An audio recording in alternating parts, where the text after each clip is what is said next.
Welcome to Unlocking Wealth Early, your investment blueprint. In this video, we will explore how starting early can dramatically amplify your future wealth through the power of time and compound growth. We will also walk through custodial accounts, Roth IRA rules for minors, and a simple, repeatable plan for young investors. Let's begin. First, we will outline why time in the market typically beats frequent trading.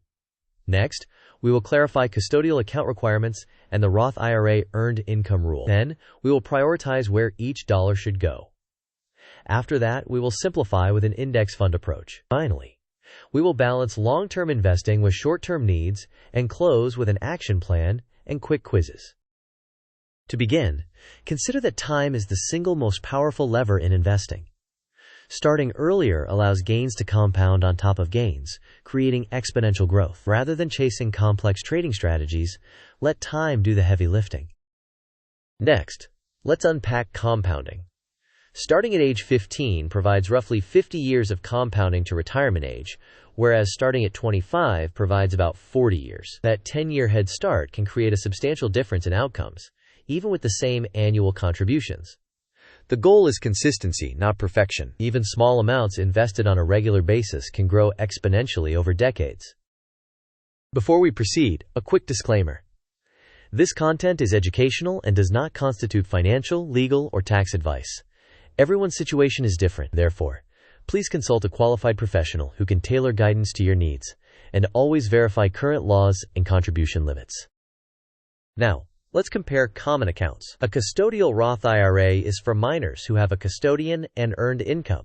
It offers tax-free growth and tax-free qualified withdrawals in retirement. An adult Roth IRA has similar rules, but is opened directly by the individual. A taxable brokerage account is flexible and accessible for both minors through a custodian and adults, but lacks tax sheltering. A high-yield savings account is highly liquid for short-term needs, although interest is taxable.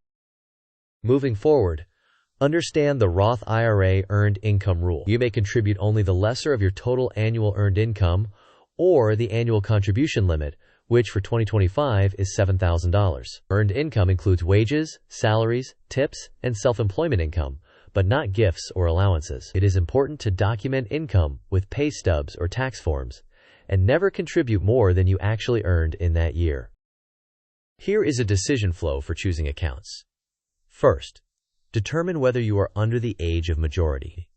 If you are underage and have earned income, a custodial Roth IRA is appropriate, up to the lesser of your earned income or the annual limit.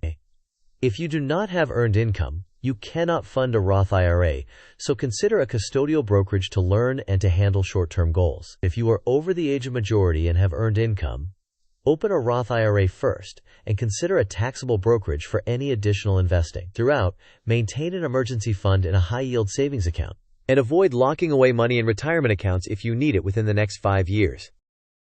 Next, here is a 7-step starter plan.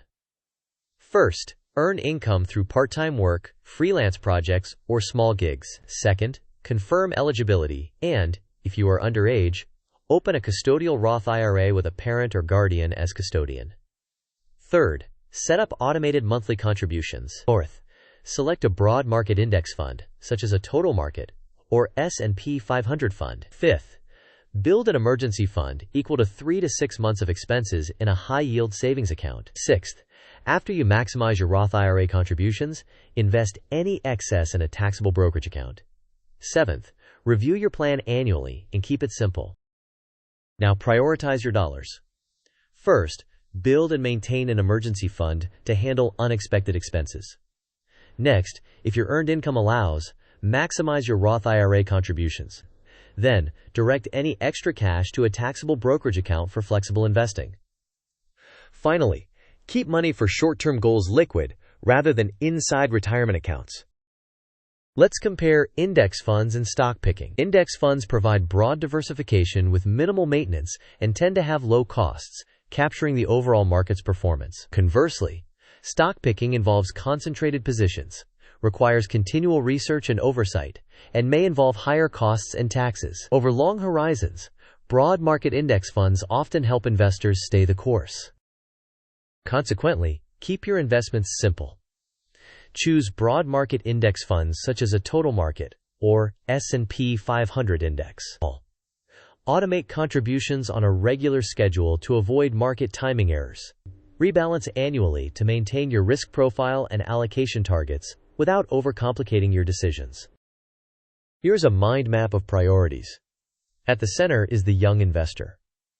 One branch emphasizes earning income through part-time work and freelance. Another branch covers accounts, custodial Roth IRA, taxable brokerage, and high-yield savings. Priorities include establishing a 3 to 6 month emergency fund, maximizing Roth IRA contributions, and directing extra funds to a taxable account. Investment actions include choosing broad market index funds, automating contributions, and rebalancing. Short-term goals such as college, a car, or travel should remain liquid. Finally, heed the warning. Roth accounts are long-term, so avoid locking away money that you may need within 5 years. However, remember liquidity. Roth IRA funds are primarily meant for retirement, and early access can be limited or penalized. Maintain 3 to 6 months of living expenses in a high-yield savings account. If you anticipate using money within the next 5 years for tuition, a car, or a move, keep those funds liquid instead of locking them in a retirement account. Striking the right balance between long-term growth and short-term stability is crucial. Quiz time. What is the maximum you can contribute to a Roth IRA in a year? Option A, up to any amount you want if a parent helps. Option B, the lesser of your total annual earned income or the annual limit. For example, $7,000 for 2025. Option C, only $1,000 until you turn 21. Option D, gifts and allowances count as earned income so you can use them. You may pause the video now to think about the answer. We will discuss the answer in the next section of the video. The correct answer is B. You can contribute the lesser of your total annual earned income or the annual limit. You cannot contribute more than you earned, and you cannot exceed the IRS annual cap. Second quiz.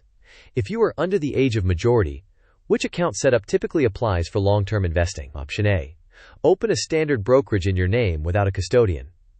Option B, open a custodial account and, if you have earned income, a custodial Roth IRA. Option C, use a checking account to buy index funds directly. Option D, fund a Roth IRA using birthday gifts only.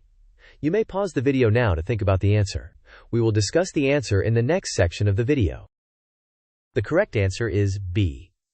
Minors typically need a custodian to open investment accounts. If a minor has earned income, they can fund a custodial Roth IRA. Otherwise, a custodial brokerage is a suitable place for learning and managing short-term goals. To summarize key takeaways, start early so time can multiply your results. Roth IRA contributions require earned income and are also limited by the annual cap. Maximize your Roth IRA first, then use a taxable brokerage for additional investing.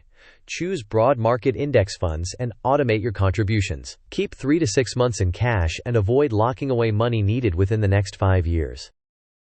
In closing, open the appropriate accounts early and automate your contributions. Rely on simple index funds for decades of compound. Balance long-term growth with near-term needs by maintaining liquidity for short-term goals. Review your plan annually and stay the course. Thank you for watching. If you found this helpful, please like the video, share it with a friend, and subscribe for more. What is your first investing step this week? Share your plan in the comments so others can learn from your approach.